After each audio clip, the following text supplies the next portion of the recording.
سو motto لینے کا اختیار صرف اور صرف چیف جسٹس آف پاکستان کا ہے. آج سپریم کورٹ کی جانب سے 5 ممبر بینچ کا یہ فیصلہ آیا. اس کے ریپرکشنز کیا ہوں گے, اس کے اثرات کیا ہوں گے؟ جو وکلا برادری ہے, جو لیگل ایکسپرٹس ہیں, وہ اس فیصلے کو کس طرح سے دیکھتے ہیں؟ ایک شارٹ فیصلہ ہے, 2 صفحوں کے اوپر محیط ہے, آپ اپنی اسکرینس پر بھی دیکھ سکتے ہیں, لیکن اوپینین ہم اپنے لیگل ایکسپرٹس کا لیں گے جو اس حوالے سے بخوبی جانتے ہیں. میرے ساتھ موجود ہیں اسلام آباد اسٹوڈیوز میں جناب شاہ خاور صاحب, سپریم کورٹ آف پاکستان کے اور ایکٹنگ اٹارنی جنرل بھی رہ چکے ہیں. بہت شکریہ آپ کا شاہ خاور صاحب. اور ہمیں لاہور سے جوائن کر رہے ہیں جناب عرفان قادر صاحب, ملک کے ممتاز قانون دان ہیں, فارمر اٹارنی جنرل ہیں اور قانون اور آئین کو بڑی اچھی طرح سمجھتے ہیں. بہت شکریہ عرفان قادر صاحب آپ کا. شاہ خاور صاحب, سب سے پہلے آپ سے کیونکہ شروع کر لیتے ہیں, ذرا آسان زبان میں سر, یہ جو فیصلہ آیا ہے 5 ممبر بینچ کا, اس نے کیا کلیئرٹی کر دی ہے اور ایمبیگوٹی ختم کر دی ہے کہ اب اختیار سو موٹو کا کسی اور جج یا بینچ کے پاس نہیں ہے, صرف چیف جسٹس ہی لے سکتے ہیں؟ دیکھیں منیب, بات یہ ہے کہ اس پہ کافی بحث ہوتی رہی ہے کہ یہ جو 184(3) کا اختیار جو اوریجنل جیورسڈکشن تھی سپریم کورٹ آف پاکستان کی ابھی بھی ہے, کہ اس میں جو وہ از خود نوٹس لینے کا ایک جو اختیار تھا, اس پہ یہ تھا کہ اس پہ کوئی نہ کہیں حدود اور قیود ہونی چاہیے, اس کے کوئی پیرامیٹر سیٹ ہونے چاہیے. یہ تو بالکل میں سمجھتا ہوں کہ اچھا کانسیپٹ تھا, کیونکہ ماضی میں ہم نے دیکھا ہے کہیں پہ تو یہ بے دریغ استعمال ہو رہا ہے اور کہیں پہ بھی ایسی بھی صورت حال آئی جس میں سپریم کورٹ نے کوئی اختیار نہیں استعمال کیا. تو اس میں سمجھتا ہوں کہ اس کی وضاحت بہت ضروری تھی, اس کی انٹرپریٹیشن. لیکن بہتر یہ ہوتا ہے کہ اس کو سپریم کورٹ کا فل بینچ دیکھتا, 17 رکنی بینچ, کیونکہ یہ ایک ایسی جورسڈکشن ہے کہ اگر سپریم کورٹ میں سے اگر اوریجنل جورسڈکشن اور وہ بھی آرٹیکل 184(3) اس کی اتنی امپورٹنس ہے کہ اس کی تمام جورسڈکشن ایک طرف اور یہ جورسڈکشن ایک طرف, باقی جورسڈکشنز ان کی ہیں اپیلوں کا فیصلہ کرنا, فوجداری اور دیوانی. دوسری ان کی ایڈوائزری جورسڈکشن بھی ہے, کہیں پہ وہ 2 صوبوں کے درمیان جب اختلاف ہو وہ بہت کم استعمال ہوتی. تو میں سمجھتا ہوں کہ جو سب سے زیادہ ممتاز کرتی ہیں سپیریئر کورٹس کو, وہ آرٹیکل 199 ہے ہائی کورٹس کی جورسڈکشن, یا آرٹیکل 184(3) ہے. اس کی تشریح کرنے کے لیے میں سمجھتا ہوں کہ بہت زیادہ لمبی ایکسرسائز کی ضرورت تھی. اس پہ ہمیں لگتا یہ ہے کہ اس پہ ڈیبیٹ ہوگی اور بہت سارے اعتراضات آئیں گے اس آرڈر پہ. ڈیفینیٹلی آئیں گے, کیونکہ اس کی وجہ یہ ہے کہ اس میں جو 2 مین سٹیک ہولڈرز تھے, وکلاء کی جو تنظیمیں ہیں, اس میں سپریم کورٹ بار ایسوسی ایشن ہے, پاکستان بار کونسل ہے. سپریم کورٹ بار ایسوسی ایشن کے پریزیڈنٹ نے بھی ان کو یہ گزارش کی تھی کہ اس پہ آپ ذرا لارجر بینچ بھی اس کا سکوپ مزید بڑھا دیں, اس میں 17 کے 17 ججز کو شامل کر دیں اور اس کی انٹرپریٹیشن کر دیں. یہی جو سبمیشنز تھیں وہ پاکستان بار کونسل کے وائس چیئرمین کی بھی تھی. اب اس میں جو سامنے چیز آئی ہے وہ یہ ہے کہ اب چیف جسٹس آف پاکستان کو واحد اختیار مل گیا ہے کہ انہوں نے ڈیسائیڈ کرنا ہے کہ آرٹیکل 184(3) کے تحت کون سا ایسا جو ہے عمل ہے جس کی وہ سماعت جو اختیار کر سکتے ہیں, جس کا تعلق مفاد عامہ سے اور لوگوں کے بنیادی حقوق کی سلبی کے ساتھ. یہ ان کا ڈسکریشنری پاور. اور دوسری چیز یہ ہے کہ اس آرڈر میں یہ بھی ہے کہ کوئی بھی بینچ اگر سمجھتا ہے کہ کوئی ایسی آرٹیکل 184(3) کا انووک ہونا یا ضروری ہے, تو اس کی صرف سفارش کر سکتے ہیں چیف جسٹس کو.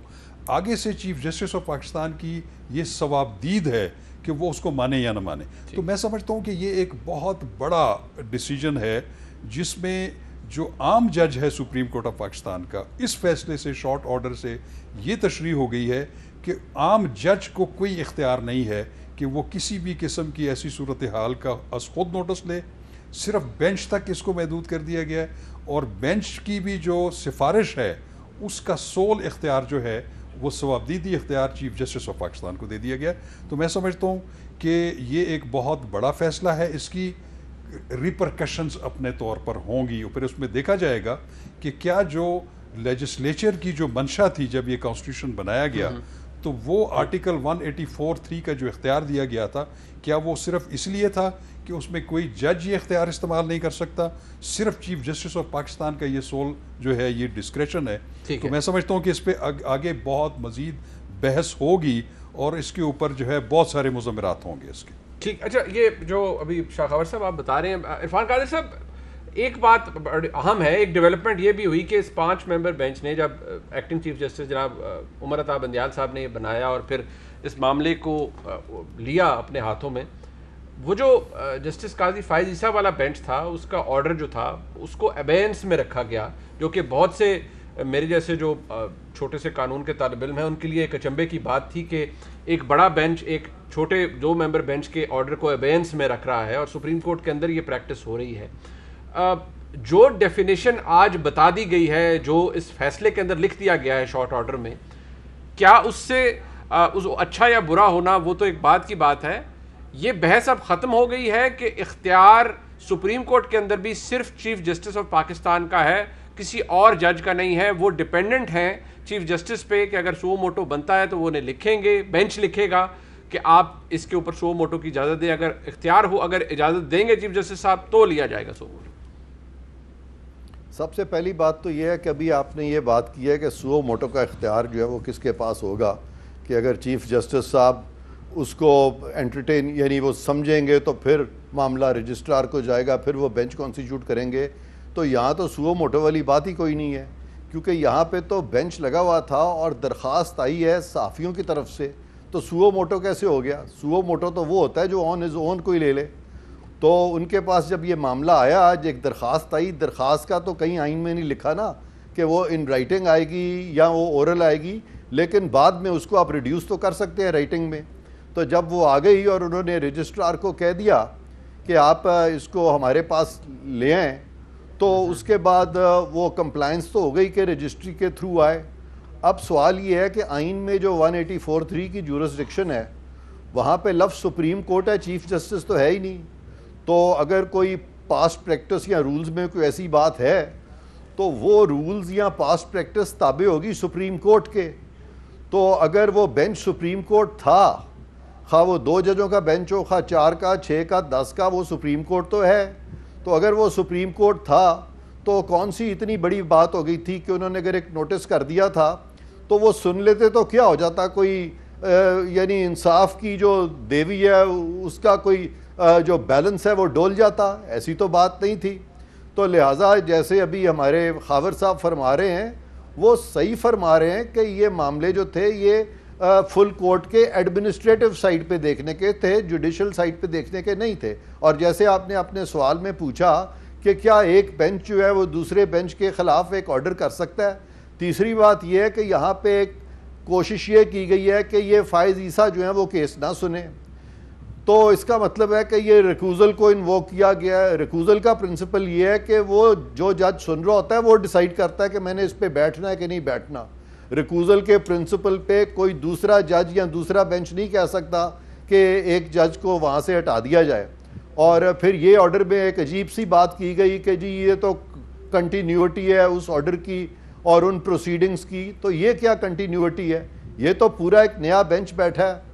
اور میں سمجھتا ہوں کہ اگر سپریم کورٹ کے ججز ایک دوسرے پہ اتنا بھی ریلائی نہیں کر سکتے اور ان کو خدشہ پڑ جاتا ہے کہ وہ کوئی ایسا فیصلہ کر دیں گے, تو پھر آپ ایسے ججز کو لاتے کیوں ہیں اگر واقعی کوئی ایسا جج ہے. لیکن لیٹلی میں یہ کہوں گا کہ جب ثاقب نثار صاحب چیف جسٹس تھے تو بہت سارے ججز جو ہیں وہ ان کے بہت ہی سبمسو ہو جاتے تھے ان کے سامنے اور ان کو ہر چیز بے دریغ کرنے دیتے تھے. اور یہ کریڈٹ قاضی فائز عیسیٰ کو جاتا ہے اور منصور علی شاہ کو جاتا ہے کہ انہوں نے وہاں پہ ان کے اتفاق نہیں کیا لاپ سائیڈڈ ایکسرسائز آف جورسڈکشن کا کہ چیف جسٹس جو چاہے جس وقت چاہے یہ نوٹس لے لے اور شروع کر دے 184(3) کا اطلاق, کیونکہ لفظ سپریم کورٹ ہے, لفظ وہاں پہ چیف جسٹس نہیں ہے. ٹھیک. عرفان قادری صاحب, اب ایک سوال ہوتا ہے نا سر, واٹ نیکسٹ؟ اب یہ 5 ممبر بینچ کا فیصلہ آ گیا, اب کیا یہ سمجھا جائے کہ بس this is decided once and for all, یا اس کے اوپر نو کوئی ریویو ہو سکتا ہے؟ کیونکہ یہ لوگوں کے لیے زیادہ ضروری ہے. نہیں, یہ دیکھیں اب یہ تو اگر تو یہ لڑائی مچ گئی اور فائز عیسیٰ نے اس وقت سٹینڈ لے لیا اور انہوں نے یہ کہا کہ یہ آرڈر ہی غیر قانونی ہے, پھر نیچرلی یہ اچھی چیز تو نہیں ہے نا. یہ ایک قسم کا ججز میں ایک لڑائی سی مچ گئی ہے. اسی لیے اگر ان کا کوڈ آف کانڈکٹ پڑھیں اور اس میں خاص طور پہ آرٹیکل 4, آرٹیکل 5, آرٹیکل 6, مثلا یہاں پہ میں سمجھتا ہوں کہ ایک ایسا شخص جو کہ ایکٹنگ چیف جسٹس ہے اس کو تو بیٹھنا ہی نہیں چاہیے, کیونکہ وہ اس کا اپنا انٹرسٹ آ جاتا ہے ایز ایکٹنگ چیف جسٹس کہ وہ بیٹھ کے بینچ میں ڈیسائیڈ کرے کہ چیف جسٹس کی پاورز کیا ہیں. اس میں چیف جسٹس کو بیٹھنا ہی نہیں چاہیے تھا. پھر دوسرا کہ کوڈ آف کانڈکٹ میں اگر یہ دیکھیں شک 4, 5, 6, 8, 9 تو وہاں پہ یہ بھی لکھا ہوا ہے کہ اس طرح کا فیصلہ نہیں کیا جائے گا جس سے کہ جوڈیشری کا جو امیج ہے، ایک انصاف کا امیج جو ہے وہ امپیکٹ ہو. تو یہ چیزیں ججز کے آپس کے طے کرنے کی تھی، نہ کہ بینچ میں. اور پھر ابھی ایک اور چیز جو میرے نوٹس میں آئی وہ یہ تھی کہ ایک پریس ریلیز ایشو کر دیا گیا. بھئی یہ لکھا ہوا ہے کہ ججز کے معاملات میں پبلسٹی نہیں کی جائے گی، تو جب آپ پریس ایڈورٹائز کر دیتے ہیں، پریس ریلیز ایشو کر دیتے ہیں سپریم کورٹ کی طرف سے، تو آپ تو پبلک کنٹروورسی میں چلے گئے جو کہ ایک جج نہیں کرے گا. تو یہ ساری جو چیزیں ہیں یہ نہیں ہونی چاہیے تھی. اس کو بڑے ٹھہراؤ سے، کوشن کے ساتھ، میچورٹی کے ساتھ ہینڈل کیا جانا چاہیے تھا. ججز کا آپس میں اس طرح لڑتے ہوئے نظر آنا جو ہے وہ انصاف کے لیے کوئی اچھی چیز نہیں ہے. اور آپ کو لگتا ہے اس فیصلے سے اتھارٹی کم ہوئی ہے؟ میں سمجھتا ہوں کہ اس کو انٹرپریٹ ضرور ہونا چاہیے، اس کی حدود و قیود ضرور واضح ہونی چاہیے، لیکن ود دا کلیکٹیو وزڈم. اور اس میں بہتر ہوتا کہ یہ سپریم کورٹ کا 17 رکنی بینچ اس کی انٹرپریٹیشن کرتا. بہت شکریہ.